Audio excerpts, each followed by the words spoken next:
इससे पहले मैं समझती हूँ कि थोड़ा सा वैल्यूज़ के कॉन्सेप्ट को हमने मज़ीद एलैबोरेट करके समझना है। अगर थोड़ा ब्रॉडली हम मुशाहिदा करें ना इंसानों का या ओवरऑल कल्चर्स का या सोसाइटी का, तो वैल्यूज़ एग्जिस्ट कर रही होती हैं, होती ज़रूर है हमारे पास कहीं ना कहीं किसी ना किसी फॉर्म में।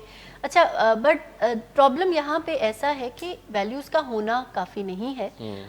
उनको जो वैल्यूज़ इन एक्शन, हम इसीलिए पूरा टॉपिक हमने यही सिलेक्ट किया कि जस्ट वैल्यूज़ नहीं, उनको आप एक्शंस में ट्रांसलेट कर पा रहे हैं कि नहीं। असल में ये म्यार है जांचने का और परखने का कि आपकी उन वैल्यूज़ की क्वालिटी क्या है और आपने कितना उनको एक्सेप्ट किया है, आपका फेथ कितना डेवलप हुआ है उन वैल्यूज़ के ऊपर। सो यहाँ पे डेफिनेटली हम बैरियर्स की बात करेंगे। इससे पहले कुछ वैल्यूज़ को मज़ीद हम समझ लेते हैं कि ये हैं क्या और ये क्यों ज़रूरी हैं।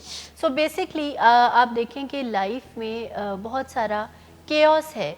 अगर कुछ हमारे पास ये असूल, डिसिप्लिन, रूल्स, रेगुलेशंस जो हैं ये ना हो, तो फिर बहुत ही रैंडम वे में हम चीज़ों को डील करेंगे। एक दिन किस तरह से गुजारना है, रिश्तों को किस तरह से निभाना है, कामकाज को किस तरह से बरतना है, और बाकी जो भी आपके एजुकेशन में या और जो फ़राइज़ हैं, जो ज़िम्मेदारियाँ हैं, उनको किस तरह से अप्रोच आपने करना है। तो वहाँ पे अगर एक स्ट्रक्चर नहीं है आपके पास, कुछ गाइडलाइंस आपके पास नहीं है, कोई रास्ता नहीं है क्लैरिटी के साथ, तो बेसिकली ये जो वैल्यूज़ हैं ये इन सब चीज़ों को कवर करती हैं। तो अगर देखा जाए तो हमारे हर एक्शन के पीछे कोई ना कोई हमारी वैल्यू है, या किसी ना किसी वैल्यू को हम सबोताज कर रहे हैं। अगर हम कोई ऐसा एक्शन कर रहे हैं जो कि हार्मफुल है हमारे किसी भी, हमारे लिए किसी भी तरह से या किसी भी एस्पेक्ट ऑफ लाइफ में।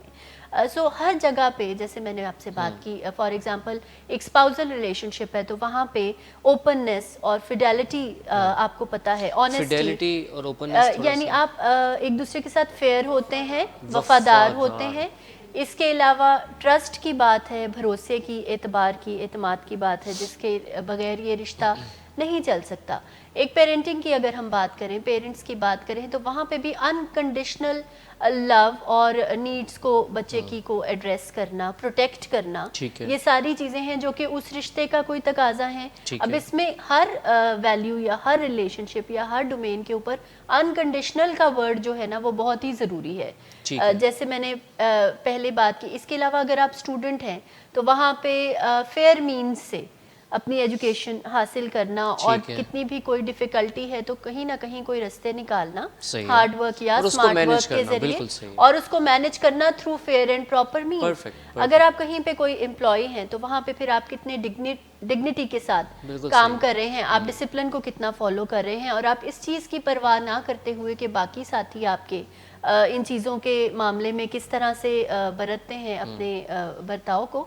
सो वहाँ पे ये देखना कि मुझे वही करना है जो कि मेरे असूल मुझे कहते हैं, रिगार्डलेस के मेरे एनवायरनमेंट में क्या हो रहा है। तो वैल्यूज़ के साथ अनकंडीशनल का वर्ड अटैच करना, और फिर नो मैटर व्हाट कि क्या सर्कमस्टांसेस है, करना ही करना है जो कि आपके सही असूल, और वो असूल जो कि कल्चरली, रिलीजियसली या पॉलिटिकल एक्सेप्टेबल हैं, ग्रांटेड हैं, उनको फॉलो करना इसकी असल रूह है और इसका असल एसेंस है जो बात है।